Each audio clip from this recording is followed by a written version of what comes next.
Hello, everybody. Welcome on in. Apologies for the delay. We were having some technical difficulties. These things happen, so apologies again. Just want to start off and say hello and welcome to everybody. Thank you so much for joining us today. This is a virtual event celebrating the publication of Cree Pedagogy, Dance Your Style. I'm very excited to be here with you all, and in just a few moments, we will be hearing from the authors of this book, who we are so grateful to have with us here today. Quickly, before we get started, I want to mention that we have a discount code available, as you can see here on your screen. It is CPDYS2K25, and this discount code will give you 20% off any purchase made on our Canadian Scholars website, and you may use this code up until April 13, 2025. We do encourage you to take advantage of this great discount available. Before I turn things over to our authors, I would also like to mention that this webinar is being recorded and it will be emailed to everyone who registered in the coming days. We will also be giving away 2 copies of Cree Pedagogy Dance Your Style to attendees who will be contacted after this book launch. So without further ado, let's begin. Please welcome our wonderful authors.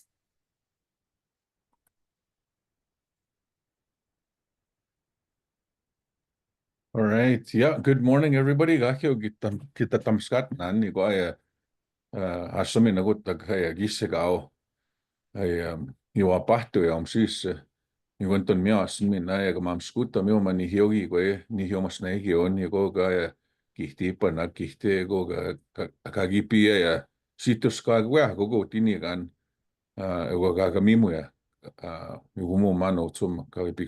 so just greetings to everybody, and then just thanking everybody, all the authors as well, for supplying a space, a space where we can privilege our languages, privilege our elders, our knowledge systems, the way we do things, the way we are, and then the way we gather, right? So I think that's sort of like a good start to this this launch.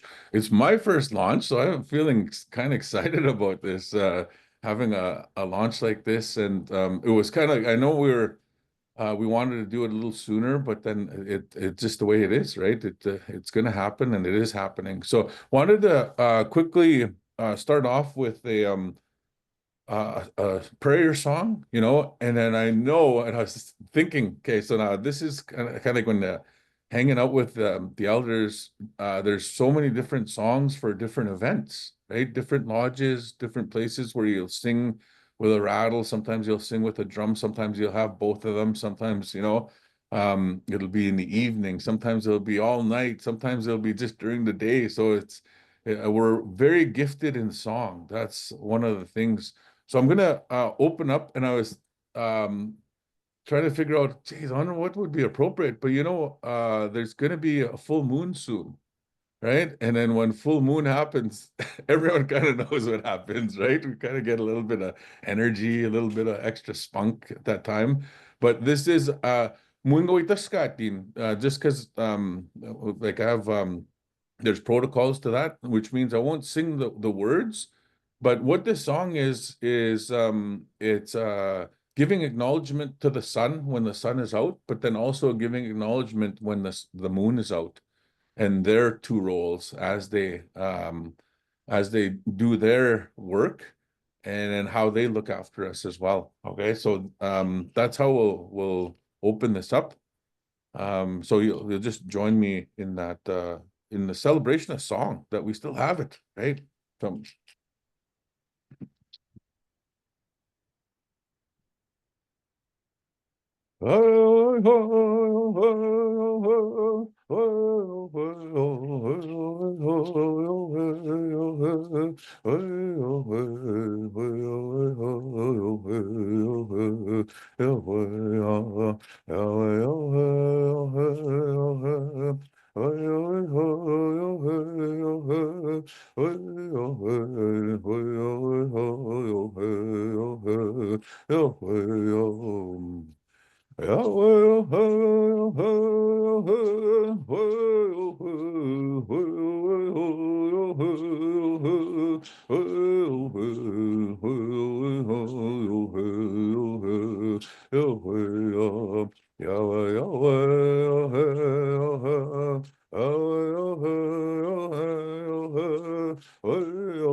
Hawamo tawinan, hawip na naskumuya, hawmuri we mamito kya magip na naskumuya, kiti panaguge, hawgiti huska piusag, hawga kyoga gipiut maya, kya pits mi no mga mimuya, ibn naskumuya, ibn skisia, ibumuga gipi nagatamaguya, tipi china wea tihto gihti, kanigano taguya, mina uto anotsuma. Kauichigoya ko gusto ako kapintuta kik gusto agaki yo kap mamiupay kay giwa aksun kap muton ko na magagaki egi ko kap mamiupay yo no tsuma mino ke kap kauipik squid ka ke kap mamiupay kap mgonoim lan gaki yo ma iswa gusto ya ma ipna naskum ta ko tagisa kap mamia ipsami siga gisimo ya hey.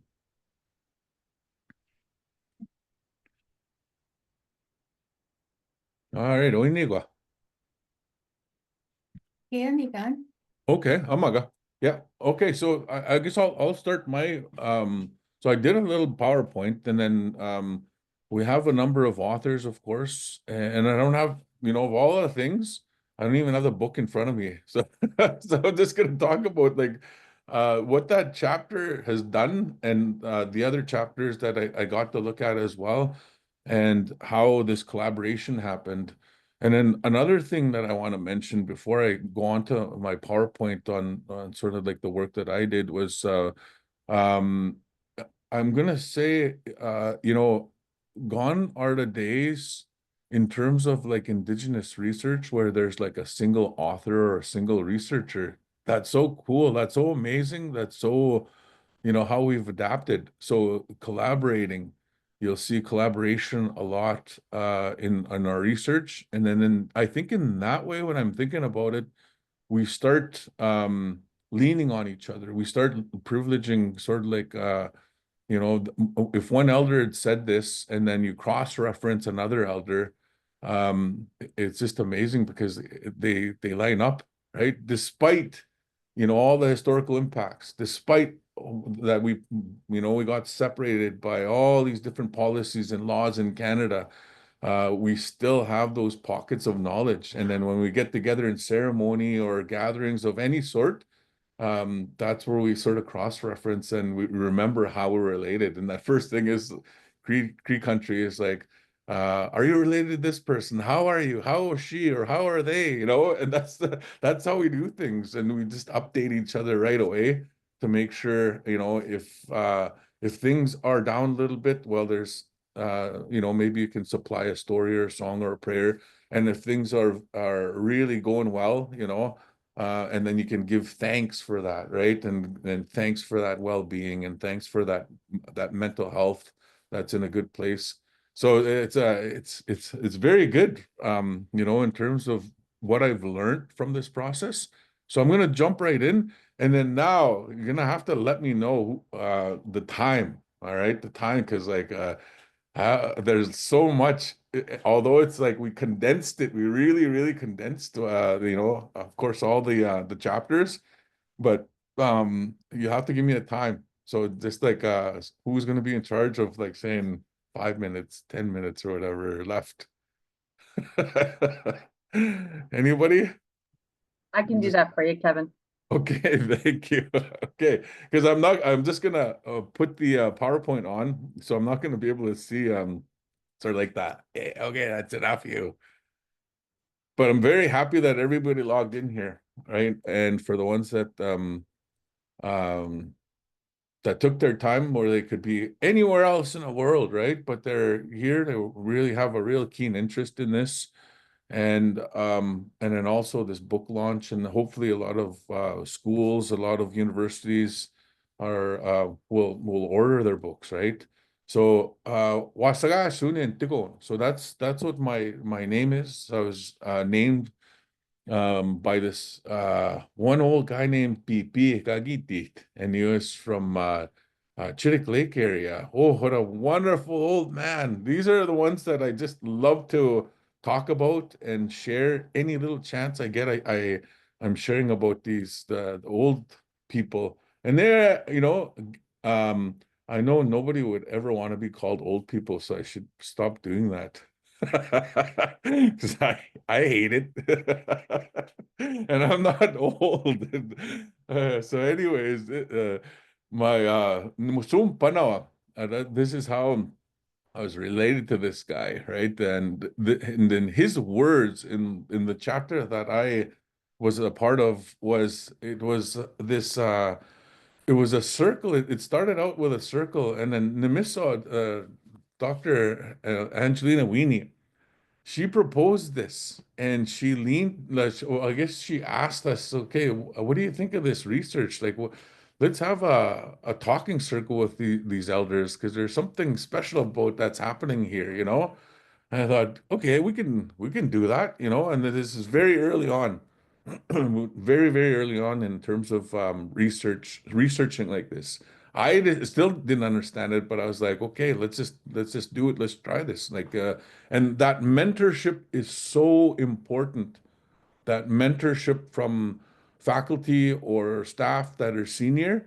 And then if you're a junior researcher, this is so important to do. So I want to always give acknowledgments to that guidance, and to just like pushing, like, have you done it yet? Have you translated it yet? As you know, things like that, the transcriptions, have you looked at the stories and so on? So I can't say enough about that. And if you have a senior researcher that you can go to, or an academic or a faculty member, please do so, and then create those relationships the same way that you would do with my late grandfather right here. So I want to give him acknowledgement first. And his name was, we used to call him Piasiwin, but then he would talk about his name, where it come from. He said, "Kitsenatsu magkapiawasiwi na misigasyo and kitsenatsu kom tatapuin wihun." So he would say his name, right? And then so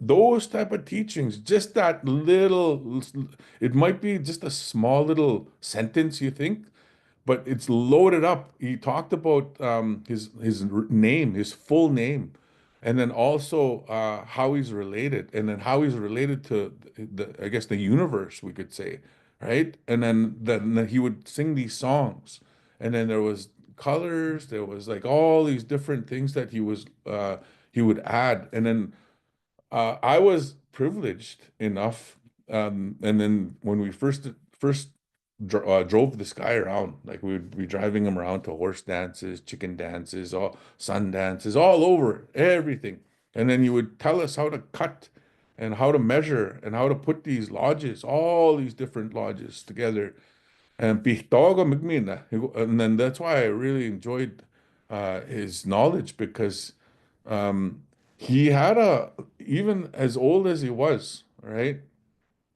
He had a memory, and it was so amazing, right? In terms of like the type of song that was needed at the time, the pipe teachings on top of that, and everything else like that. So so he's in a good place right now. It's beautiful where they are. All right. So when we call names like Kapiao Siwin, Kagitit, the one that was called this, right? That's how we acknowledge them. And then I also want to acknowledge my late uncle, and I don't have a picture of him because it's not a full year yet that we're still doing that grieving process, and miss him, miss these guys, these two, right? And any little chance that I get, I'm singing their songs, sharing their songs, and trying to remember their songs, right? And then I guess doing what they were doing, a little bit of what they were doing, right? Because they did lots, they were everywhere. And it's late Derek Stick. So he passed away this past last year, April 9th. So it's not quite there yet. And then once April 9th comes, and then maybe I can display his picture and so on. But that's just something that we do, is we put them away, because they're still traveling to that good place. They're in a healthy place now. They've done this earth walk, You know, they've gone through, and then now they're just waiting over there for us even, and then meeting whoever else they're meeting over there. So it's really beautiful, nothing to be scared of when you start talking to these, these, I'll say knowledge keepers. I know some people can have a problem with that, but I don't because they were. That's what they represented. Now there's another guy, this guy. So he was a part of this. And we called him Sputnow, Sputnow Gagitit. And Sputnow is a hill. That's right. That's what everyone knew him as. And then I remember it was we were trying to do a talking circle, and then afterwards we're like, okay, we gave him like some gifts and whatnot, but like wanted to give him a little honoraria, right? And then I'm like, okay, I want to give you cash, but like I have to write it on a check so it's documented, and then that we can document this on the financial side of things for research, right? Because all the accounting that goes to that as well, the budgeting and whatnot. So so I'm sitting there and I go, all right, I have an issue here. I don't even know what Sputnow's name is. Like, do I rate Sputnow on the check or what do I do here? And he's sitting there like, what's your name? That's what we Sigashwin. Sputnow, Mamuks, kita that's Sigashwin, right? The English name is, and then he says, Tony Ernest. And he said, Raphael Tony Ernest. He even said his full name, right? And then so I love this old man. He lived with me for a little while too. This Sputnow Gagiti. But like what they shared, how they moved, really has changed my life, forever. So I just wanted to give them a little bit of acknowledgement here, uh, because they were there. These were the ones that were sitting around when we were doing these talking circles. So what had happened was the proposal was to have these people talk nothing but Cree, right? Because that's their first language, and it's kind of like when they switch over into English, it's kind of like, what? What did you say, right? And because their first language is Cree, and then it just sounds amazing and beautiful, and so like that's how it should sound all the time. And then when you translate it back into English, and then when they're talking in English, it's yeah, it kind of like it takes away from the context. Okay, so the idea was to keep them in the language because all of us spoke Cree anyways in there, right? But the goal was to maybe take some of that information and then try to translate it as closely as possible. And you have this all the time that happens in Canada. This happens in Ottawa when the French and English are debating, when they're trying to figure out, bills or, when they're debating on actions and whatnot. So they try to do that all the time. And then so this is what we are doing there. And what happened was we started asking them questions like, what would you want us? And then it was really amazing because I see the old guy like visually in my head. And then he would always sit like this. He would always use his hands and he's sitting like this. And then what he said was profound. Okay. He said, come talk to us, come see us. We're here. Use us. This is the way we want the youth and the young ones to start using our elders. And he would sit like this. We'll give it to you for free. For free. I remember that. But the protocols, of course, were there. But he was wanting that connection again. He wanted that because he carried a lot. And what annoyed me about like especially those two guys when they would sit together. Okay, I always talk about this everywhere, but it's I'm not sure who I'm talking to right now, but like when they're sitting together and I know Nemissa, she probably remembers this, but they would start out like this. "Ah, dansa no gumagan, tik, haan to team, tik." And then that's a greeting of like, hello, my relatives, hello, my friends. And then all of a sudden, magi go and then they would say, I don't know anything. And then that one drove me crazy for the longest time. There, it was like, what? Don't say that. Why are you saying that? Because I'm the translator. I'm sitting there, I'm translating everything that they're saying, right? And then when you translate it, it's like, hello, my relatives, hello, my friends. I don't know anything. And then yet, on my side, if we have any issue, if there's a question, if there's something that needs to be done, those are the ones that we went to, right? And then so I had this trouble of always like translating that little bit. But then when we started writing this book, okay, this is where this kind of like bing, the light happened. So I'm writing this book, and then all of a sudden, when you're writing research papers or anything, right, a paper, you scour the library, you scour the internet for articles, journals, and whatnot. And then I'm pulling out these authors that I don't even know and quoting them and then sourcing them, right? That's exactly what they're doing when they say, I don't know anything. And then when he was going like this, free, I'll give it to you for free. What he meant was, he said, I'll tell you what I was told. I'll tell you kind of like the information that I hold. And if I don't know it, I'm not going to tell you. I won't make it up. Right. So that's the kind of like the ethical question right there already. And then when we started, before we started these circles, we started in ceremony, just like what we did today. We started like with song, and then we started with pipes. We started, and then we even had a little feast, and then we started speaking, and it was just amazing. And the organic nature of it was just beautiful. And you think it's organic now, but there's order in there. There was order, right? So we had ways and we have ways when we conduct meetings, depending on the situation, depending on the season, depending on the reason, right? We still have those and we always had them.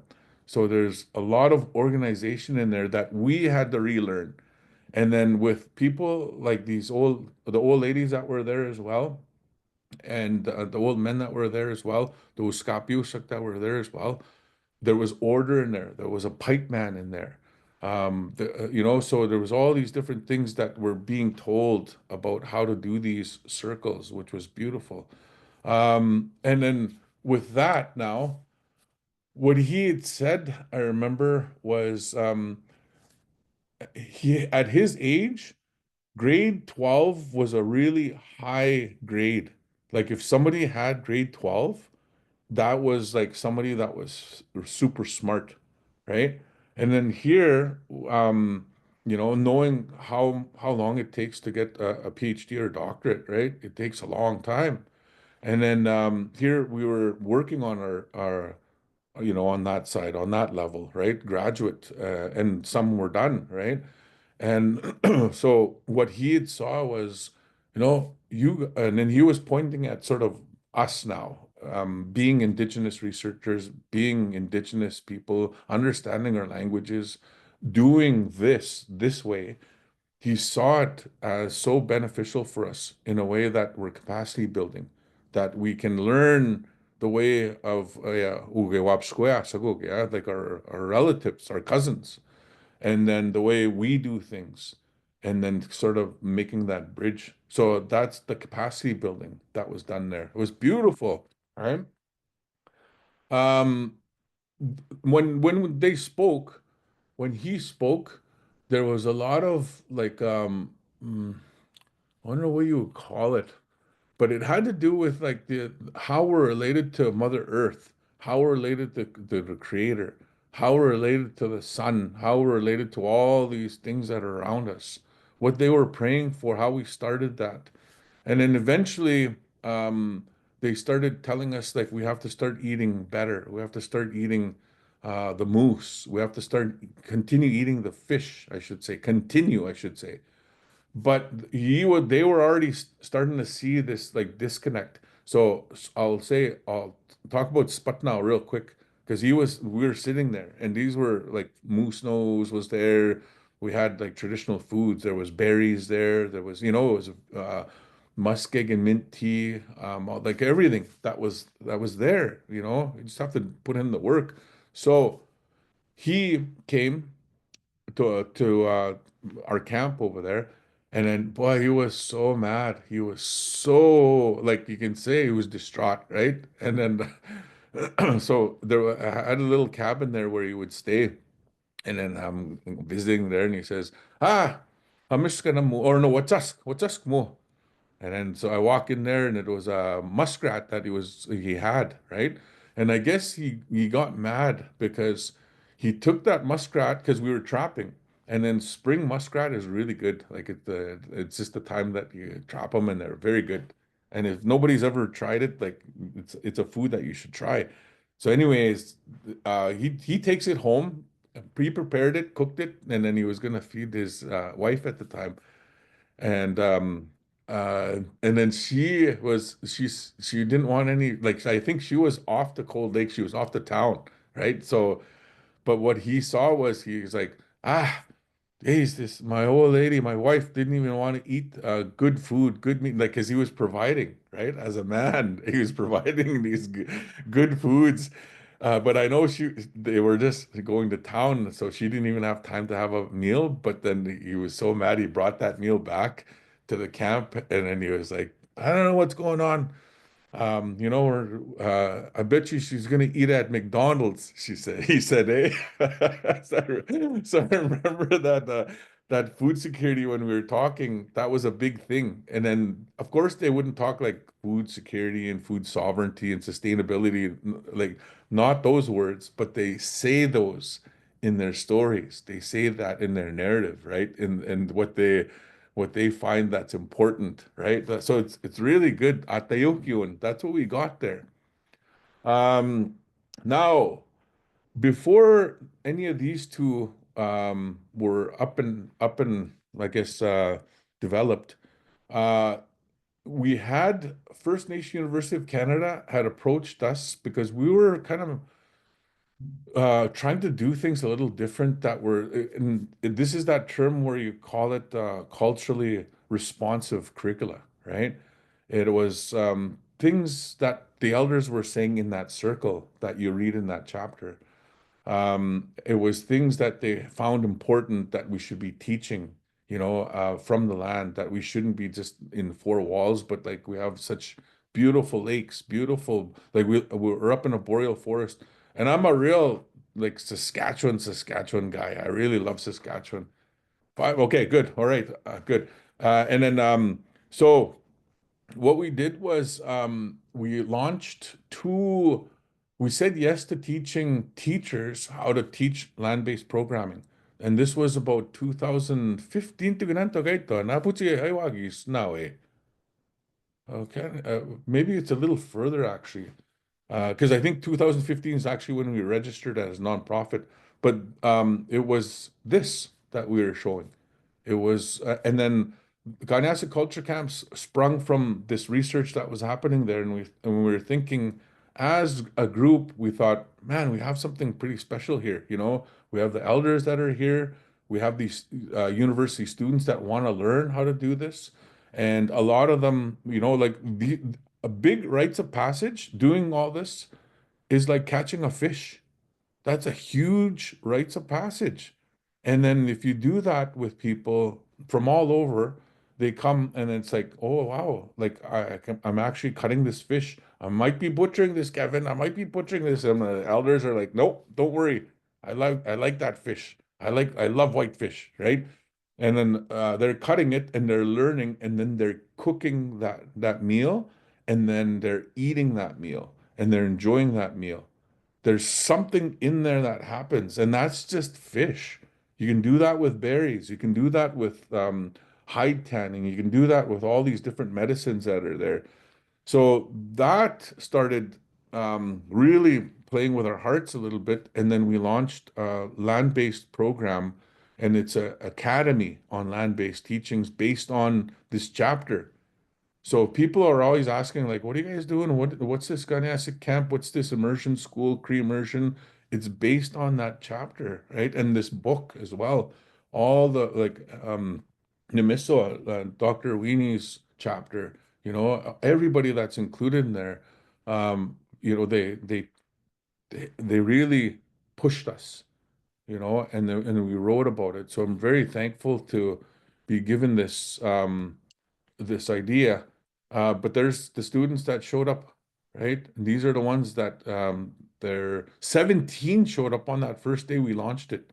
And we launched it 2018, the year before the indigenous languages, right?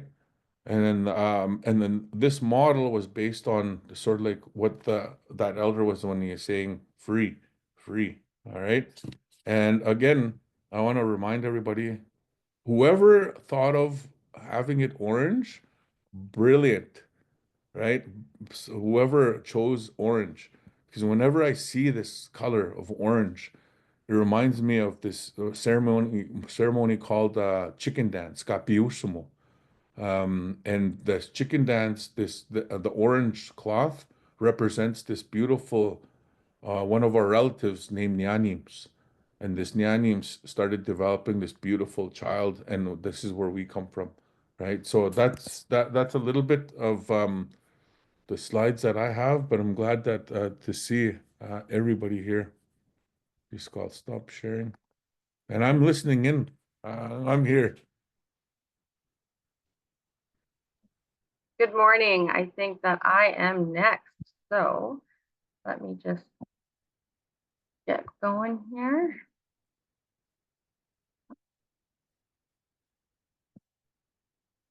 Ooh, just want to, I guess you can't see the full thing, hey?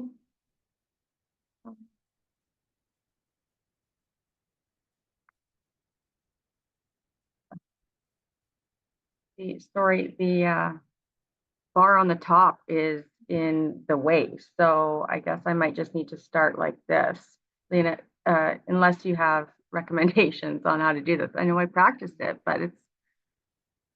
Are you able to right click on one of the slides and see if that starts presentation? No, okay. No. We can see your full presentation though, Okay, so I think it's sounds good. Okay, hello, good morning. My name is Deanna Pelche. I am an educator for the past 20 years within Treaty 4 territory. I do apologize, I am on prep right now, so you might hear some bells ringing and some kids talking here. So I just wanted to, like I said, acknowledge that I am on Treaty 4, coming to you from Treaty 4 territory. And thank you, Kevin, for your words in your opening, and acknowledging that all the other presenters and all the other authors that are in this book and who have made it their life's work to ensure that Indigenous knowledge and language are shared with especially the youth and those who are willing and wanting to learn on their journey. I honor the Creator who has given me 43 years on this earth life so far, and I'm just very blessed for that. And I'm guided by a higher being and all my ancestors who watch over me. And so this is just part of my journey, and understanding this is obviously very personal to me. And the concept of medicine walk is symbolizing my lifelong journey of gathering knowledge, teachings, relationships that have helped my spirit grow and help me with that molding my identity as an Indigenous woman. So the slides that you're going to see are some that I was able to take part in the culture camp with Dr. Angelina Weenie and Willie Ermine as a master's student. And some of the images are with my students that I've worked with over the past many, many years. So thank you for your time. So walking my path, my narrative, like many Indigenous families, and Kevin touched base on the policies and the attempted assimilation and the effects of colonialism that have played a part in many of our families. They've disrupted identities and family connections, language, traditional ways of knowing. And so this is my way and my story of reclaiming all of those things. Within this chapter, I'm sharing the narrative of me growing up in an educational system designed to support suppress my culture and silence my voice. The image on the right is a chubby-faced little girl. That's me. I had a pretty free spirit. I was unburdened, but years of schooling, I became kind of lost, and that self-confidence was diminishing, and learning wasn't really relevant for myself, and the different various learning needs that I was needing in my life. The image on the left is the sacred medicine sage, and we try to get our students and our staff out to pick sage and help us. Like, we do smudging, we do some of that ceremonial stuff on the land, and try to incorporate within our educational system. But I was guided by my undergraduate degree, where I went through SUNTEP, which is Saskatchewan Urban Native Teacher Education Program. I taught for many, many years. And then, like I said, my life journey took me to my Master's of Indigenous Education, where I got to meet Dr. Angeline Weenie and Willie Ermine, and finish my Master's through the FNU. So all of this came with prayer and guidance, and people put in my path to grow and support the youth that I work with, so that I can do a better job for them. Culturally responsive education, we know that within our current education system, it still operates within a colonial framework. And my role currently is Indigenous advocate, and I help support students find their strength. I help guide them. I refine their many, many fantastic, beautiful skills that they have, both in life and academically. Alongside this, I strive to build relationships, both with the students, but the families and the communities, because we have such strong sources of knowledge within our communities that we need to tap into and bring them into our spaces to share. So I also support staff as well. Challenging their biases, learning and unlearning, and just to ensure that they are culturally competent, so that they can become confident in teaching and creating those relationships with our students. The picture is a sharing circle with the staff that we tried to incorporate. Went and did the treaty walk, and we do sewing. I have a cultural space that you'll see a slide later on within the school space. Honoring balance and growth. We know that Indigenous pedagogy is emphasizing the whole child, looking at our physical, mental, emotional, and spiritual. And sometimes that spiritual side is maybe not always nourished. And so, you know, a child's well-being is more than just academic success and being on the land. And there's a picture of me out at Sturgeon Lake First Nation at the culture camp, writing and reflecting. And it is just amazing to have those experiences, those hands-on experiences, that I think as educators, we need to, you know, embrace that and that discomfort, and really get out there and engage with those teachings and sit with the elders and the old ones that are just so important. I'm so privileged to be part of this. I was part of this culture camp, so thank you. Okay, and the next one is talking about, you know, again, those old ones, and the power of land-based learning. And education, we know it must be beyond textbooks and classroom spaces. And within my chapter, I write about, again, my time at Sturgeon Lake and how that's impacted me, and participating in ceremony and the traditional medicines, and listening to the elders and old ones and making that connection. It was honestly a transformational experience. It creates authentic engagement, and it makes hopefully our students' lived experience honoring those as well. These are just some of the images that I just will go over.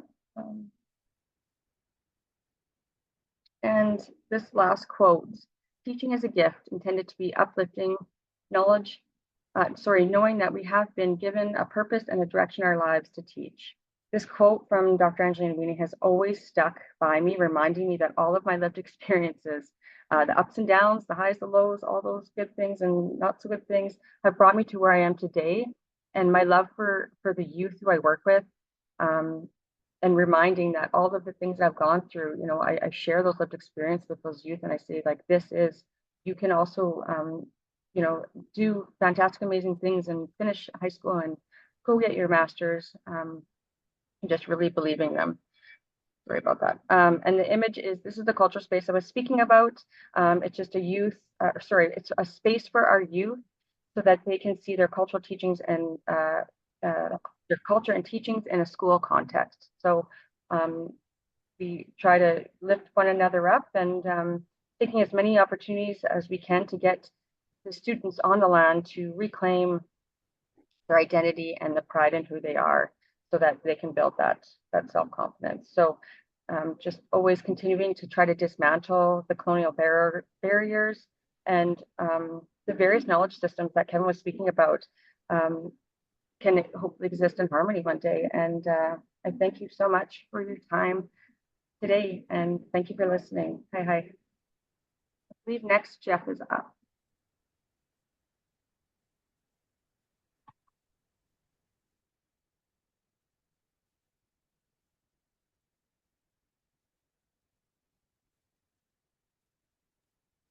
Jeff, I don't think we're able to hear you. Or I'm not, at least. No. No? Oh, now I can. There we go. Okay, good morning. I had to switch over to my personal computer. I don't have my presentation on me because they wouldn't let me, well, the work computer wouldn't let me. But I will just introduce myself. Dan se Japnet Siaga son, mas kapiring ochinia, ilkapiga Winnihil Patak. I grew up on Pi Pot First Nation with my grandparents who shared with me the importance of land-based learning and language. So when I brought that into, when I started working for Regina Public Schools, I brought that in 2017.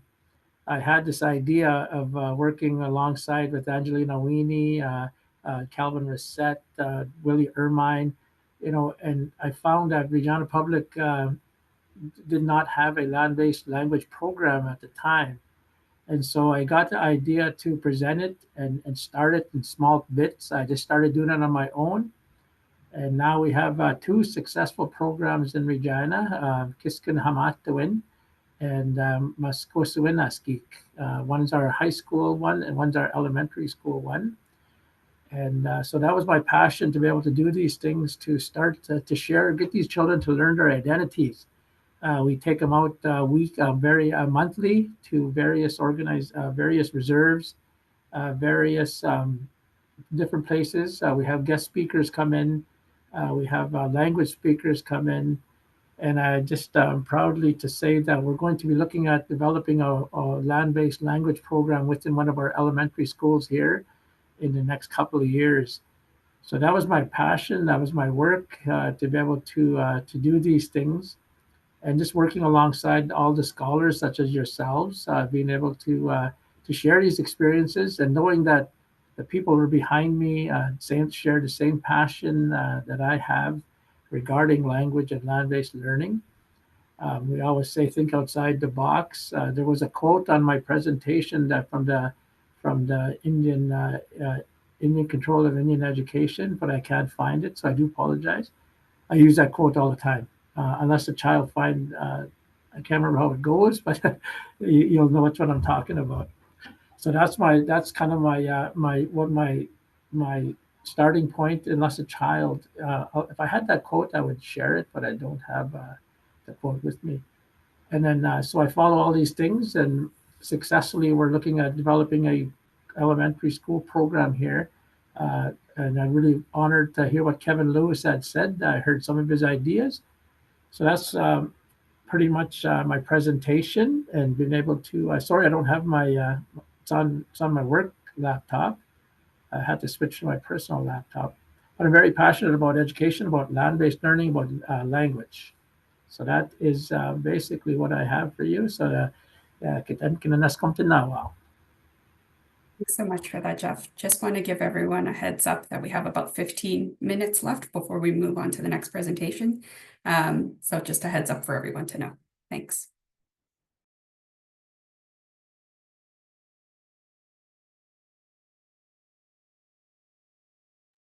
Diego, Mary.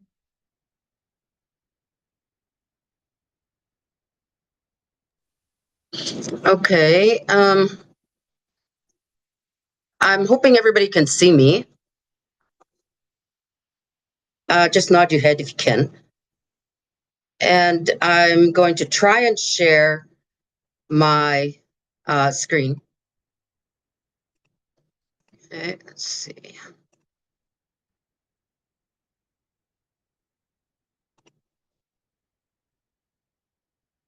Okay, sweet. Technology, I'm always having problems with technology.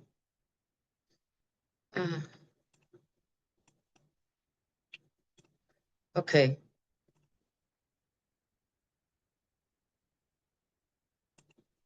I can't seem to get my PowerPoint up. The scratch ka big spot then. Okay. Wapate now too. I'm hoping you can see my PowerPoint. Yeah, we can see it. Okay, I apologize for being late. I think it's a time difference that I encountered here. And that's my fault. I should have checked with people, but I'm happy to join at this point, and I know we are limited now on time, but I want to say a few words in my language, which is the Cree language, and I welcome everybody here today. Sitaskoyak, it's Umamisnegan Kawipi Squatamak, Cree Pedagogy Dancer Style, Guy Sigatik. Jeff Kapo, he's been it's if you open the song prayer song today, I'm sorry I missed that and I apologize. But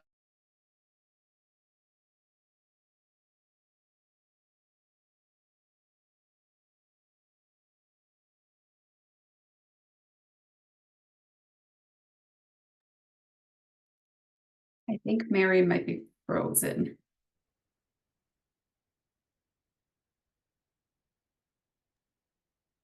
Mary's frozen. Yeah. Ida, how about yourself? Gemaga. I will remove Mary's screen sharing for a second and see if we can get her back and maybe someone else can present instead. Ida or Angelina? Ida. Diego.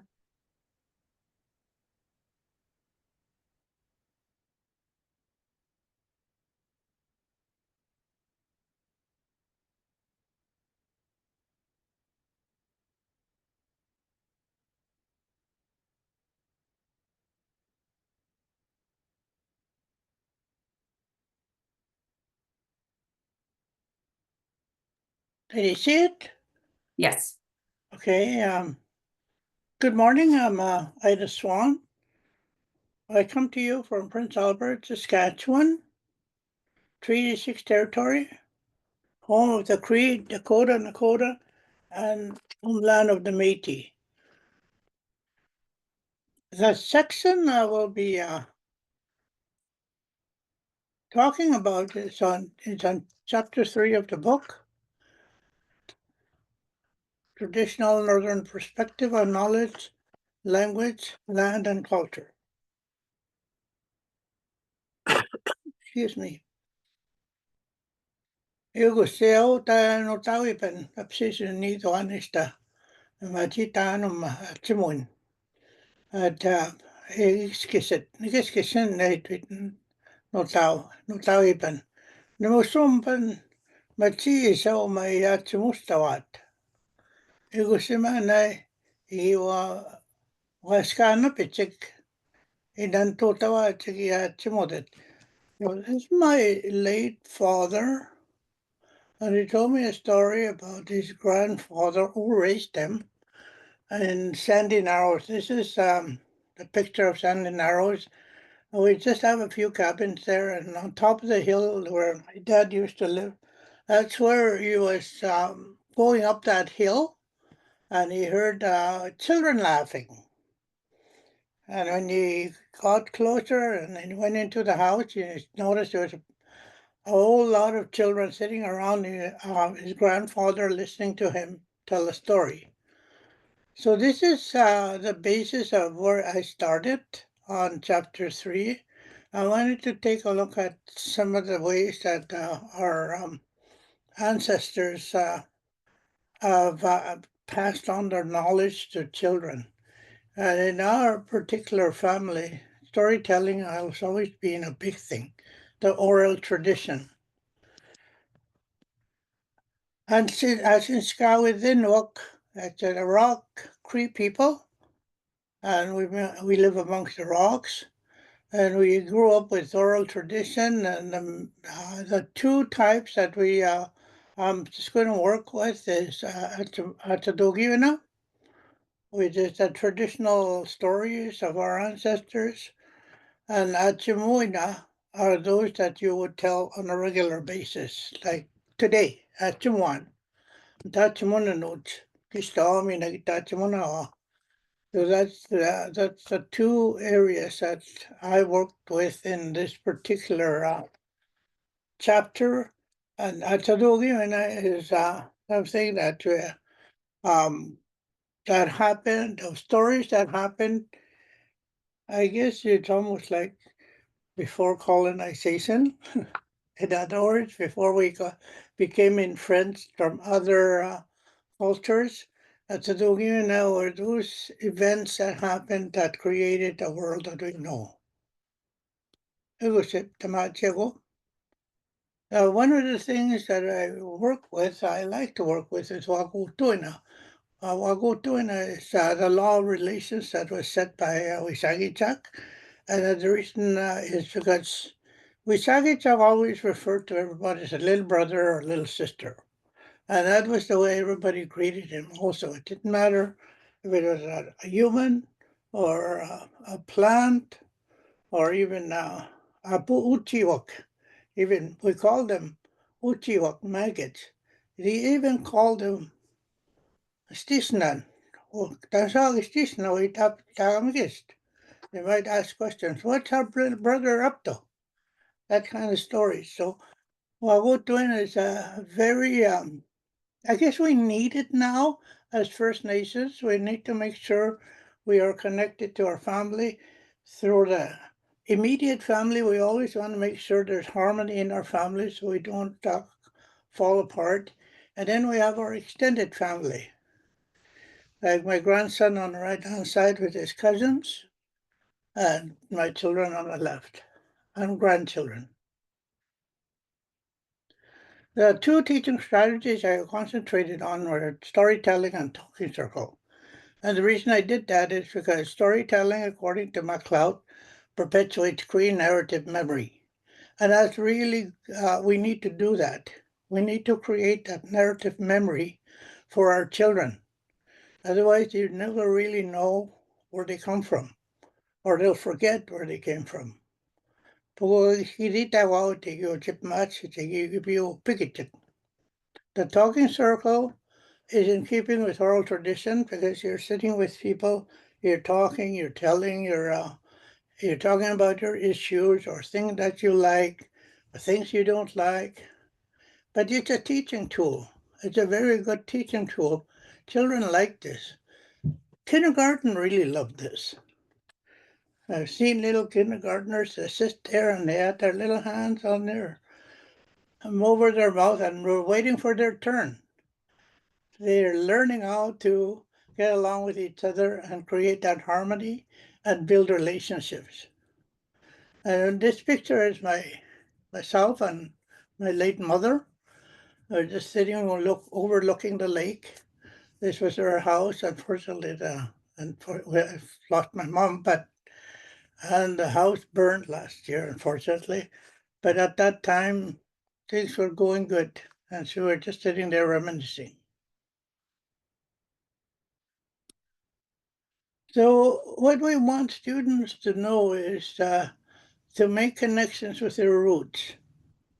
Because through the stories, they can connect with their communities and remember where they come from. And in this sense, they are learning to share and pass on information through the oral tradition. It was that's what I concentrated on in this particular chapter. Let's go now. Hi, hi. Diyos ko.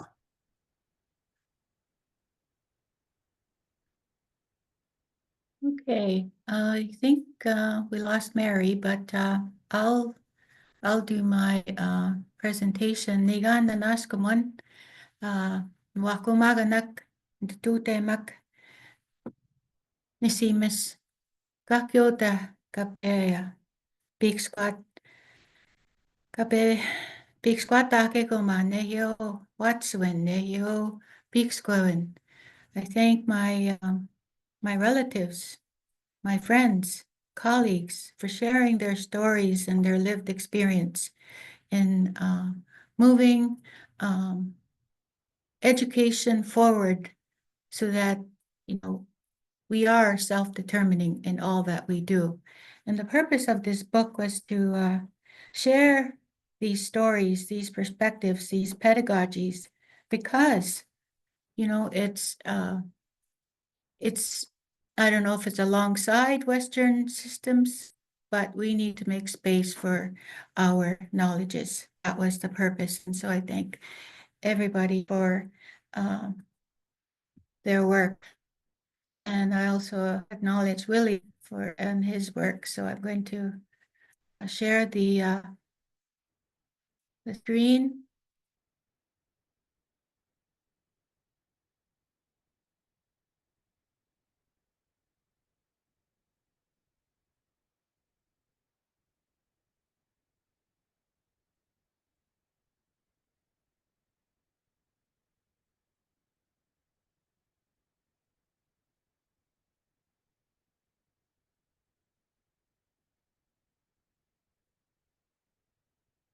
Ganit Guaya, Nadaskumawaya, Willie Ermine, sharing his knowledge about land-based education. We talked a lot about land-based learning from language, land, and culture. And here is a short section from his chapter when he wrote about philosophy of land-based education.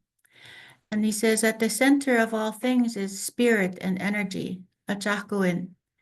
All spirit energy has an aliveness and the consciousness, bimatsuin, and therefore has pervading awareness and intelligence, bisketamuin. With such attributes, there is also responsiveness, soemgusuin. Therefore, spirit energy can animate, move, influence, iskinamagusuin. So this is how we learn. And it's from the land, connecting to land, that we gain our knowledge, and we are ever grateful to the elders who have shared with us. And this is a photo when I drive from Regina to Prince Albert, going north. There's a place here that I stop and I take a photo. And this photo really relates what we are talking about when we say waseyao, the pathway has come out. And we truly believe that the light has come out. There's a light on the pathway for our ways of teaching. And it's important to shine a light on the pathway we have been on as Cree educators and researchers. And this is to say, we other cultural groups can also, share their perspectives. But this is what we do as Cree educators. And this is a place I put tobacco down to acknowledge the land and to ask for prayers for myself, for my family, and those I work with. And today I come to you from the unceded land of the Mi'kmaq people. Land acknowledgement is necessary because along with land acknowledgement is a strategy and an action. We want to preserve our ways of knowing. And this is the purpose that we wrote this book. And I acknowledge Manto, for being gifted as Indigenous people, as Nehiawak, four direction people. And so these are teachings that elders have shared with us, and we have written them so that they will be carried on. We call that asunamagewin. We carry on the teachings. So it is in this spirit that his book has been written, asunamagewin. Kinanaskum naogakyo.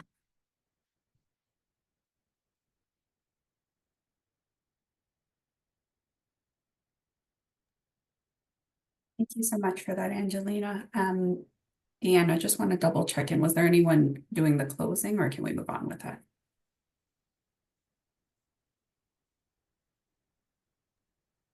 I'm actually not too sure if anyone volunteered to say something. Okay. If there isn't anything, I think we'll just wrap up, do a regular wrap up then. Okay. Give me 1 second here to reshare my screen. This always takes a second. Okay, so everyone should be able to see that intro slide here again. I just want to say thank you so much to everyone for attending today's webinar, and a very special thanks to our speakers and authors. We really appreciate you sharing your knowledge and stories and lived experiences. I would also like to remind everyone of the discount code available. So it's there on the bottom left-hand side of your screen. The code is CPDYS 2K25, and this will give you 20% off any purchase you make on our Canadian Scholars website up until April 13, 2025. We also offer free shipping within Canada as well. And as another quick reminder, we will be giving away 2 copies of the book to attendees who are randomly selected. We will contact you shortly after this launch if you're selected as a winner. And we will also send out a video recording of this webinar to everyone who has registered in the coming days. So again, thank you so much for attending today's webinar, and I hope you all enjoy the rest of your day. Sorry to interrupt. Yeah. I'm not sure if Ida, Jeff, or Kevin was wanting to do the prayer. I was sending an email around and I wasn't sure if someone responded. So it'd be nice to have a closing prayer. Would be good to close. Yeah. Yakimaga. Kuikagi sumonatyo. Nietzsche. Oh, yeah. Okay, Hamaga. Okay, yeah. Okay, give me 1 second to stop sharing my screen. 1 second. Okay. Okay, go ahead. Thank you. Okay, yeah. Thank you for, I guess, for everybody's contributions today and all the technical, you know, that's all. I know the amount of work it goes into, you know, having a session like this. So, gamamo gamatana no. Pray in your own way. Pray the way you've been taught. Privilege the ways you've been taught, and then we'll do a short little closing here. It won't be just long. It'll be just nice to have a really nice day. How mamo tawinan. Oksanip na naskum tano tumagiskag. Mino magamam spok kaya petso may papunsia. Kamiu papunsia gagiti tsumanagiti punag. Minana ko na kuna wakapakse mina kisagaw pisem tip na naskum ta piso yuten musto samaskwa. Mamo gawi maugista nagapmuapska gupin kaya petsi may wipin. Minä nuutukateo, kandistani kirpina ipnanaskum ta minä kahki ogi sigokateo na kwasa kam gap mayaig. Oksana gap nganoimnan nagotomna nagap mamioya ya. On tuasums nan nusum nan japan nan wahumagan nan kahkio. Oksanit maitio ai. Hi. Yay, thank you. Thank you so much for that, Kevin. Really appreciate it. Thank you so much, everyone, again, for taking your time to join us again today. And like I mentioned, the recording will be sent out shortly after this webinar. But again, thank you so much for all your knowledges, experiences, stories, etc. I know you all worked very hard on this presentation today. So again, thank you so much. And I hope everyone enjoys the rest of their day. Thank you. Thank you.